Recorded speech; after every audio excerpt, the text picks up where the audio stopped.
সোনা বন্ধুরা, তোমাদেরকে আন্তরিক প্রীতি শুভেচ্ছা এবং অনেক অনেক ভালোবাসা। তো চা বাগানের যে দৃশ্য, চা বাগানের মধ্যে কিভাবে জল দিচ্ছে সেই দৃশ্যটা দেখানোর জন্যই কিন্তু এই ভিডিওটা।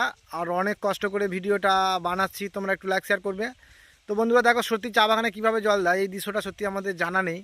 আমরা যারা দক্ষিণবঙ্গে থাকি তারা কিন্তু কখনো এই চা বাগান দেখিনি বা আমাদের চা বাগানের সম্পর্কে ধারণা নেই। তো সেই জন্যই আমার সোনা বন্ধুদেরকে দেখানোর জন্যই কিন্তু আসা। দেখো সোনা বন্ধুরা, খুব সুন্দর লাগছে এই দৃশ্যটা, অনেক অনেক তোমাদের ভালো লাগবে। দেখো এই যে একটা সুন্দর দৃশ্য, পুরো একটা চা বাগান, পুরো এইখানে কিন্তু চা বাগান। আর এই চা বাগানের দৃশ্যটা কিন্তু তোমাদের সামনে তুলে ধরার চেষ্টা করছি, তোমাদের ভালো লাগবে। দেখো এগুলো কিন্তু চায়ের গাছ, ঠিক আছে? তো এগুলো চায়ের গাছ, পুরো বাগান। দেখো চায়ের পাতা তোমরা দেখো, ঠিক আছে? চায়ের পাতা তোমাদেরকে দেখাচ্ছি। আর এটা একটা চায়ের পুরো বাগান, ঠিক আছে? সূর্য এখন মাথার উপরে আছে।